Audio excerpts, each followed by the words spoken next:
गराय फाख्रि नायबाय माबायदि मोनखो मोजाङानो नांदो आरो सिगाङावबो नायखादों नायसे मोजाङैनो नांदो आरो मोजां गासै रायजोफ्रा नायनांगौ आरो बर'खौ सापर्ट खालामनांगौ सिनेमाफोरखौ डेभेलप खालामनांगौ नङा होमबा गराय फाख्रि नायबाय माबायदि नांखो जोबोद मोजां नांदों जोबोद मोजां बे सावथुनखौ नायनानै जोबोद मोजां नांबाय दा बुंनो थाङोबा आथिखालाव जोंनि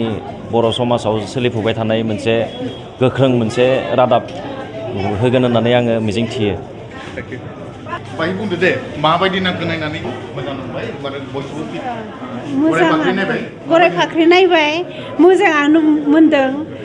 थेवबो जोङो फार्स्टनिफ्राय नुवासै आरो 10 मिनिटसो थांबायमोन थेवबो बेसांखिनिखौनो जों मोजां मोनबाय आरो नायनानै जोबोद मोजां मोनदों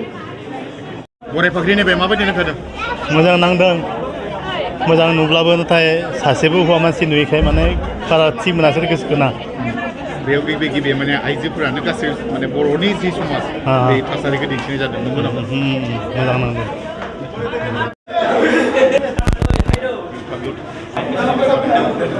जायाबा दानो हादे सोरखौबा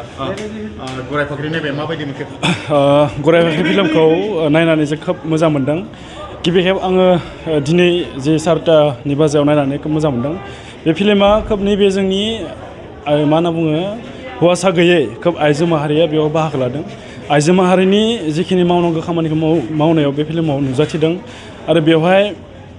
आइजो माहारिया जि गावनि गोहो बोलोखौ लानानै बे फिल्मखौ नुनाय जादों आरो बेखिनियानो खोब मोजां नांदों आरो गिबि नेक्स्ट फिल्मखौ आं नेनानै दङ माबायदि बानायगोन गोजोन्थों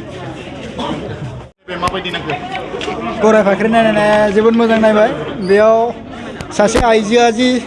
खम नङा गासैखौबो मावनो हायो वुमेन एम्पावारमेन्ट होननाय बुस्थुआ बे रोखा रोखायै ओंखारदों दिनै बर'नि हारिमु आसार खान्थि गासैबो जों नुनो मोन्दों जोबोद गोजोननाय मोन्दों थारैनो जोंनि बै दानि जुगनि जि गोदान मुगानि जि लाइमोन सिख्ला सेंग्राफोर बे जोंनि गोदोनि बे बुस्थुखौ जि बावजोबदों दानाय लुनाय मैगं खानाय बेफोरखौ नुनानै मोजां नांदों बेफोरनिफ्राय आरो सोलोंनो गोनां दं बेखौनो नुनानै गोजोन नांबाय आरो फिल्मखौ आरो बेबायदि उनाव